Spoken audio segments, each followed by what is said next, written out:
mic. Yeah. All I need is one mic.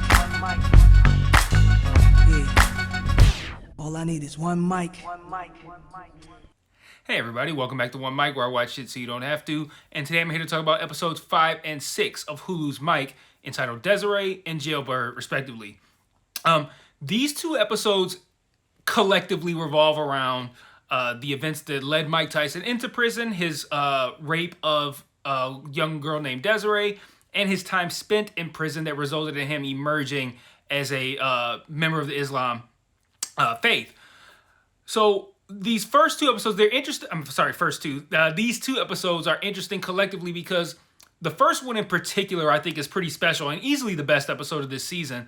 And what makes it interesting is that it's the only episode so far of the 6 that is largely presented from someone's perspective other than Mike Tyson's.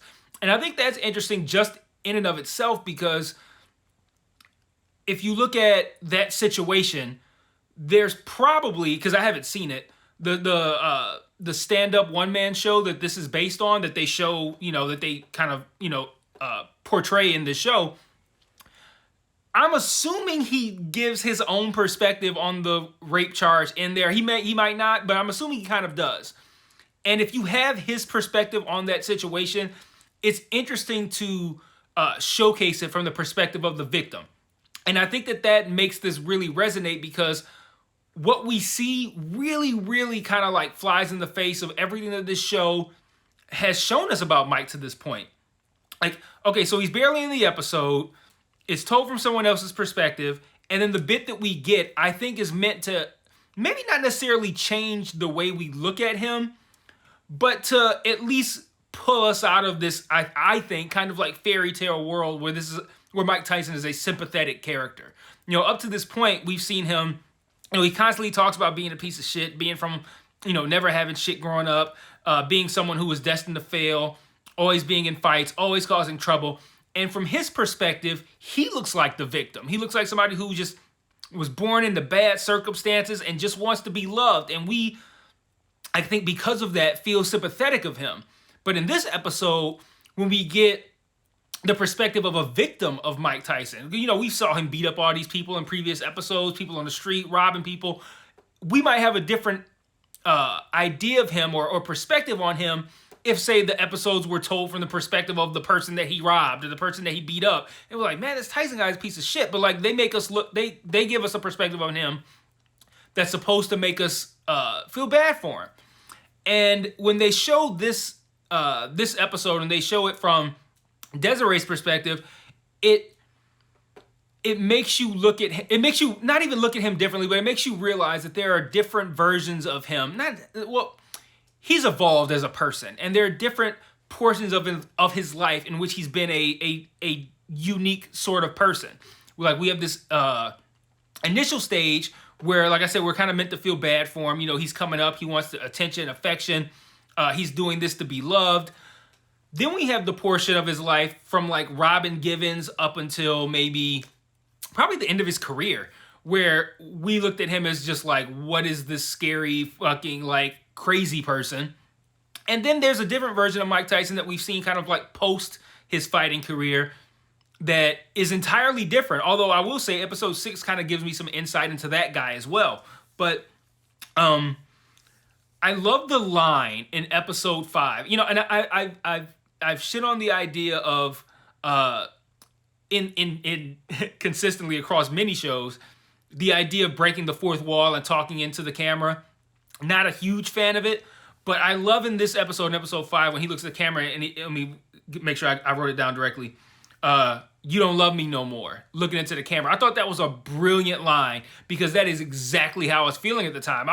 Right before he said that, I was sitting there like, and the first 4 episodes made him a real sympathetic character. This one is not. Like, this one is making you hate him.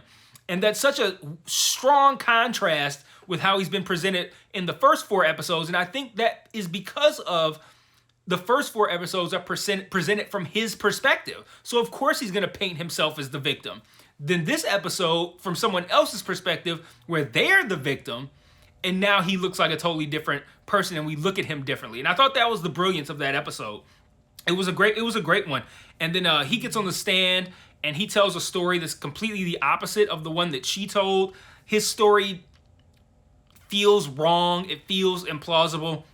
And then I found it interesting that just when you think about it from, again, the perspective of this victim, how do you handle being in that situation, being as young as she was, and then going through that experience, and then still having everyone be against you? Like, there's a moment where they said that they wanted her to drop the charges in favor of like African American unity or something. Like, can you imagine being an 18-year-old getting raped by Mike Tyson, and you go, I have to go to the police, do something, and people are like, you should let it go because it's Mike Tyson. Like, what? Crazy. The strategy of the defense, I think, was interesting as well. Both sides, actually, their strategy was to paint the other party as the problem. But one of these parties is telling the truth. One of them's lying. If you are the rape victim and you are telling the truth, think about what that must feel like to have the lawyer for your rapist find every way under the sun to paint you as a hoe that deserved it or was asking for it, or you're out for money. You're trying to like, can you imagine having someone, knowing that they're lying, go up there and say those kinds of things about you because they want to make sure that your rapist gets off scot-free because he's Mike Tyson? Like, that just really, I think, even more so put this into perspective of like what kind of guy this is, or what kind of guy this was. It's a really strong episode. I gotta say, really strong. Episode 6 is called Jailbird, and that kind of covers the time he spent in prison. Significantly less interesting than episode 5. The first thing that I thought was interesting about that episode is that he says that someone called him a tree jumper when he was in prison, and to me, I thought it was a racist epithet, like he's a monkey who jumping from tree to tree, and he says it's actually a phrase for rapists because they hide behind trees to jump out and attack you. I thought that was interesting. One thing I didn't like about episode 6, though, is there's a moment where he talks about the war on drugs and how it put black men in prison, and white men were getting off scot-free with way more serious drug crimes, but black guys were getting thrown in prison. All of that is true and has nothing the fuck to do with why Mike Tyson was in prison. And I struggle to understand why, assuming he mentioned it in his one-man show, I struggle to understand why he would mention it, but I really struggle to understand why they would put that in the show. That had nothing to do with anything. And again, it's true, and maybe whoever wrote this show is a black person, and they're like, we need to talk about this for whatever reason, even though that's nothing to do with what's going on. And it's something that we all know that it's like, you're not making a profound statement by saying that black people were getting screwed over during the war on drugs and that it wasn't really a war on drugs. There's like 17,000 different properties that have made that have made that point, and it's a very well-known point in this country. So like, shoehorning that in when it had nothing to do with Mike Tyson, I thought was a kind of a cowardly fucking move, man. It's like, it seems like it's meant to like draw your eyes away from what he did, and like that, like, I don't understand what the point of putting that in there was. But that episode covers his time spent in jail, from causing trouble to wanting to kind of like run the prison almost. He said he felt more at home there. He wanted to stay there. He starts off beating up people, but then he just starts slanging stuff, selling all kinds of things. He starts selling porn out of the mosque, and that's how he picks up the religion. And he says that he comes out and he wants to hope to make the people who helped him proud. The people who provided the motivation for him to want to change. He wants to make those people proud. And he wants to be someone different. He doesn't want to be the guy that he was when he came in. And I think that's admirable. I hope that's really how it played out. And that episode had a tough job following episode 5, which I thought was really kind of profound in a lot of different ways when you think about how it made you feel watching episode 5 versus how you felt watching episodes 1 through 4. So I thought that was really good work. And then I think also it makes you think, lastly, before I wrap up, it makes you think about who he becomes later. I was watching Mike Tyson on Bill Maher's podcast Not his show. It's called Club Random. It's just a thing where he invites people over and they smoke weed, they drink, and they have a conversation. And I was watching Mike Tyson on there, and he's so knowledgeable on history. He's so much more relaxed, and maybe it's just the weed that makes him a different person. But it's interesting because I think that episode 6, seeing him kind of crack those books in prison and start to learn things. He has a line where he says that Don King told him that he didn't serve his prison time served him. I love that quote because I feel like that's what Mike ended up doing, and we see the results from that in that Bill Maher interview. I had no idea he was that knowledgeable on history. World history, not even just United States history, world history. I like the idea that he took that advice to heart. Don King could be a piece of shit in every other aspect of life, but if Don King told him that and he ran with it while he was in prison, Don King did Mike a service. So, wrapping up, like I said, episode 5 I thought was really special. I don't know if I would put it as one of my favorite episodes of the year of a show, which I have been keeping a running log of the individual episodes of shows I've liked the most. I don't know if it's quite that good, but it is a special episode, and I think it's one that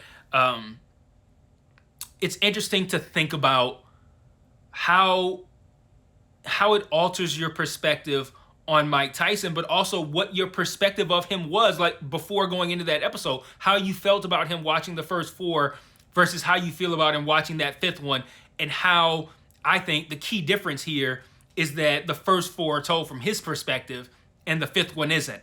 And there's a lot of value, not value, but there's a lot of weight in that I think could, that we should all just kind of spend some time with mentally and really come to understand who this guy really is, and not just from what this show is telling us, but it can make you seek out some stuff.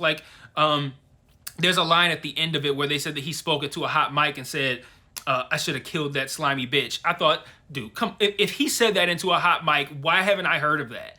So I Googled it and I couldn't find anything for it. I did find something that said that he said, I didn't rape that slimy bitch, and then later said that because of what happened, he wished he had, and he had wished he had raped her mom too, or something to that effect.